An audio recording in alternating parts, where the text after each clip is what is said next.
9-year-old Brooklyn girl allegedly begged for mom's help before she died, but she ignored her. More after this.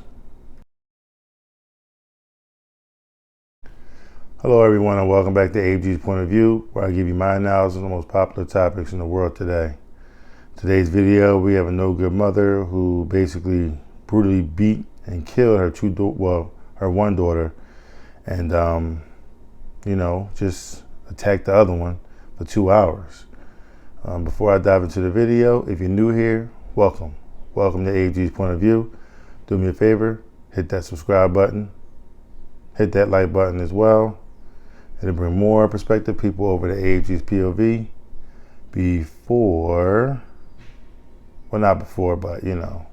similar to what you are. All my normal subscribers, thanks for coming back. I'm diving in. On Sunday, May 15th, 9-year-old Shalom Guifarro of Brooklyn, New York, was reportedly brutally beaten and killed by her own mother.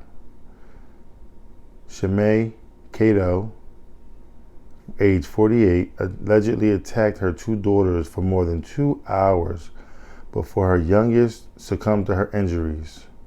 The incident occurred when the mother reportedly became infuriated because the two daughters had lost a tablet computer. According to the New York Post, Shalom was hiding from her mother under the bed when the woman intentionally dropped the bed on the child's head. Who the hell does that? And left her there while she died of internal bleeding. Wow. During Cato's arraignment on Tuesday, prosecutors said Shalom begged her mother for help, saying, "Mommy, help me." Cato has been charged with murder, manslaughter, and assault, among other crimes. Damn. Police say Cato beat Shalom and her 13-year-old sister with an extension cord and a broom for hours before ultimately killing her own daughter. The incident occurred at their apartment in Lincoln Place in Brooklyn. The defendant lifted the bed up, attempting to pull the child out from underneath, and said, the bed dropped on Shalom. The bed fell onto her head. The story is all over the place. It's kind of bouncing around. Excuse me. According to prosecutors, Shalom was immobilized by the blow and could not get up.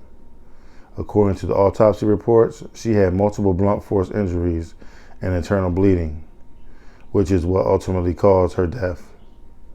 Eventually, her older sister called police, but employees of the restaurant below the family's apartment had already grown suspicious at that point.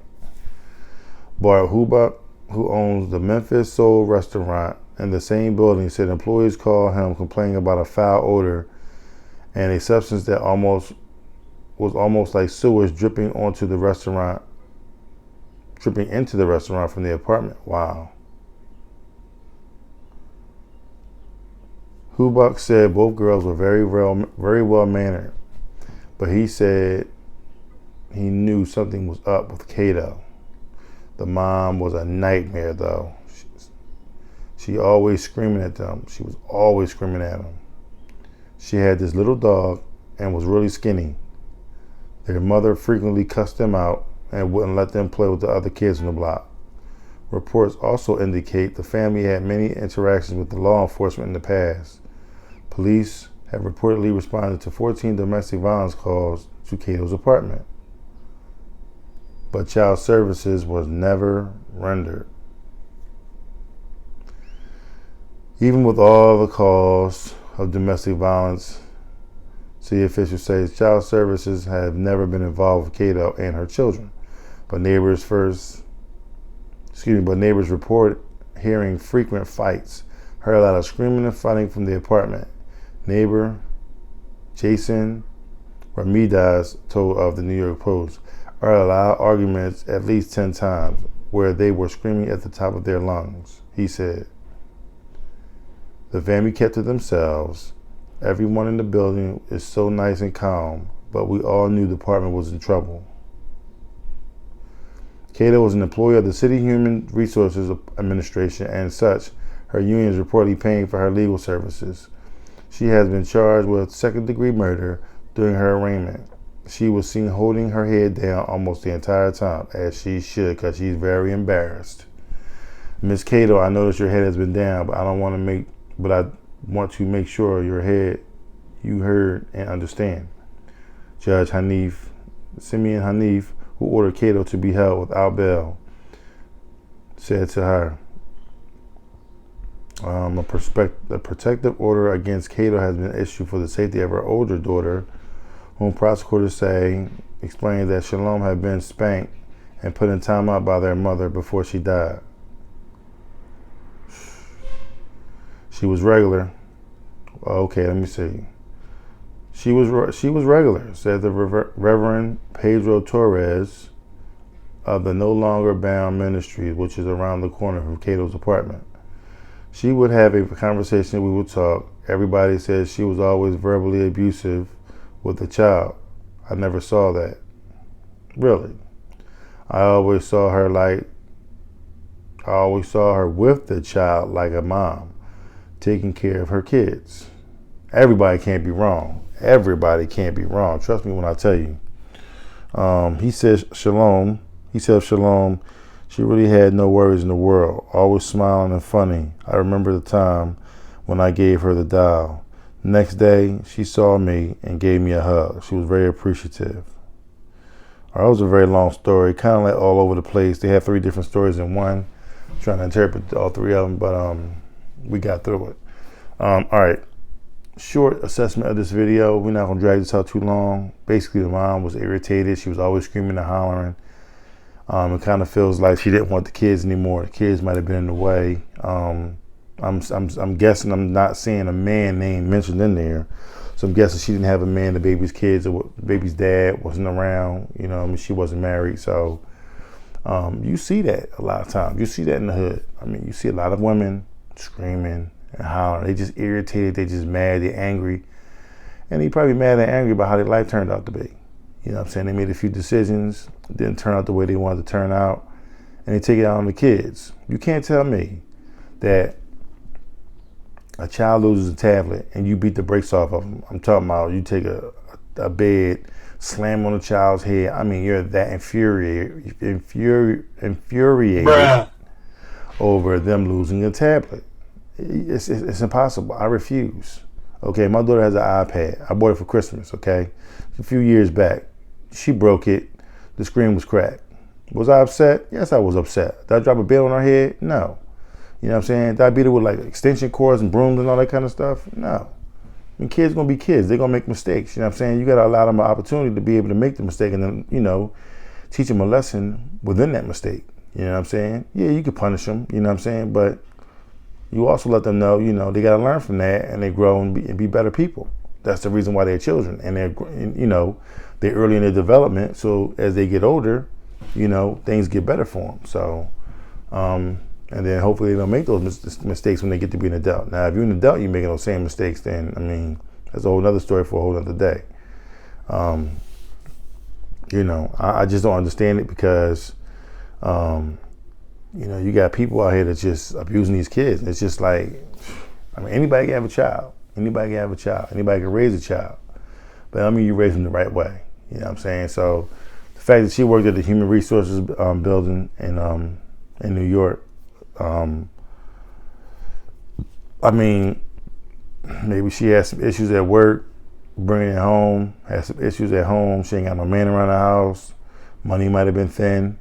You know what I'm saying? She could have been having some issues. I mean, I don't know. Just, I mean, it's, when you hear people, this isn't my story. I'm going to stop right here. But what I'm going to say is this. When you hear people constantly screaming and hollering at these kids for no, now if the kids is bad and they get on her nerves, I get it. You know what I'm saying? Because some kids are trying and they are testing, you know, and they kind of get under your skin. But if you see some good kids and you just screaming and hollering for no reason, it's okay for you to be like, excuse me, miss, is everything all right? Because I see over there screaming at this little child. And, you know, just keep an eye on it, especially if it's a neighbor of yours or something like that. You know, just, you never know. You don't want to be that neighbor to be like, damn, I just saw her screaming and hollering at the child. Now the child hung themselves in the closet 3 days later or something because they couldn't deal with the mom or whatever, or something crazy happened. So, you know, it's okay for you to intervene, you know, ask questions. You don't have to tell people how to raise their children, but you can always intervene. If you see some issues, just call 911. You know what I mean? Let the cops do what they're going to do. So, I mean, because it takes a village to raise the children. You know, the children are here. That's the old proverb. So, you know, we got to work it out and do what we got to do and let the chips fall where they may. Like I said, that's the end of my video. If you like what you've heard, please don't hesitate to hit the subscribe button down below. Hit that like button as well. Share this video. Share the video with all your family members and friends. Give me a like. Give me a like. Leave a comment down below. Let me know how you feel about this no good mother. And, you know, the after effects is going to, you know, for this 13-year-old watching and seeing her little sister get killed, like, by her mom. Like, it's going to haunt her for the rest of her life. It's going to really haunt her. But, you know, leave a comment down below. Yeah, and I thank every single one of y'all for coming out watching the video. Check me out on TikTok, Instagram. You know, we'll chop it up from there. What I want to say is this. I want to thank every single one of y'all for watching these videos, checking me out, doing what you do. I hit 100,000 views, you know, and I never thought in a million years that I would get that, you know, have that many, you know, views on anything that I've created, that I've ever done. So this goes out to anyone that's actually thinking about doing YouTube and, you know, doing anything. Just get out there and just do it. You know what I'm saying? If I can do it, you can do it. So I got many more to go. I know it's at 100,000 subscribers, but it's still 100,000 views. So I'm actually proud of my achievement. And I'm gonna keep going. Hopefully I'll give you bigger and better, you know, content, and we'll go from there. So I thank every single one of y'all. This channel was nothing without you. And I love every single one of y'all. I'll see you in the next episode.